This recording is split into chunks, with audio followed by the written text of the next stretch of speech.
গ্রন্থ। এই কোরআন শরীফ সুপারিশকারী, যে সুপারিশটা আল্লাহ পাক রব্বুল আলামিন কবুল করে নিবে।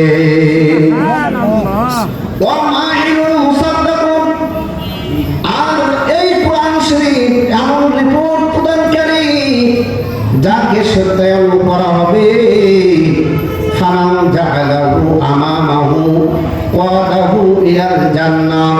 সুতরাং যে ব্যক্তি এই কোরআন শরীফকে ঈমান মেনে চলবে, এই কোরআন শরীফকে সামনে রেখে চলবে, কোরআন অনুযায়ী জীবন গড়াবে, কোরআন অনুযায়ী সংসার চালাবে, কোরআন অনুযায়ী গ্রাম চালাবে, কোরআন অনুযায়ী ইউনিয়ন চালাবে, কোরআন অনুযায়ী থানা চালাবে, কোরআন অনুযায়ী জেলা চালাবে, কোরআন অনুযায়ী বিভাগ চালাবে, কোরআন অনুযায়ী দেশ চালাবে। এই কোরআন তাদেরকে জান্নাতে নিয়ে যাবে। বলেন সুবহানাল্লাহ। ওয়ামান জাআলাহু খলফাহু সাকাহু ইলান নার। আর যদি কোনো ব্যক্তি এই কোরআন শরীফকে পশ্চাতে রাখবে, কোরআন অনুযায়ী জীবন চালাবে না, কোরআন অনুযায়ী সংসার চালাবে না, কোরআন অনুযায়ী বাড়ি চালাবে না, কোরআন অনুযায়ী জ্ঞান চালাবে না, কোরআন অনুযায়ী ইউনিয়ন চালাবে না, কোরআন অনুযায়ী থানা চালাবে না, কোরআন অনুযায়ী জেলা চালাবে না, কোরআন অনুযায়ী বিভাগ চালাবে না, কোরআন অনুযায়ী এই দেশ চালাবে না, এই কোরআন তাকে জাহান্নামের মধ্যে নিক্ষেপ করে দিবে। বলেন নাউযুবিল্লাহ।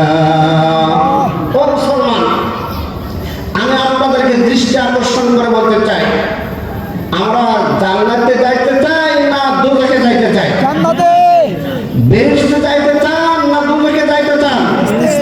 কারা কারা বেহেশতে যেতে চান দুহাত উঁচা করে দেখান। লিল্লাহি তাকবীর। আল্লাহ পাক রব্বুল আলামিন আমাদের হাতগুলো কবুল করবেন, আমিন। তাহলে কোরআন শরীফকে ঈমান মেনেই চলতে হবে। কথা বলেন ঠিক না ঠিক? সকলে আমার সাথে সাথে আওয়াজ দিয়ে পড়েন।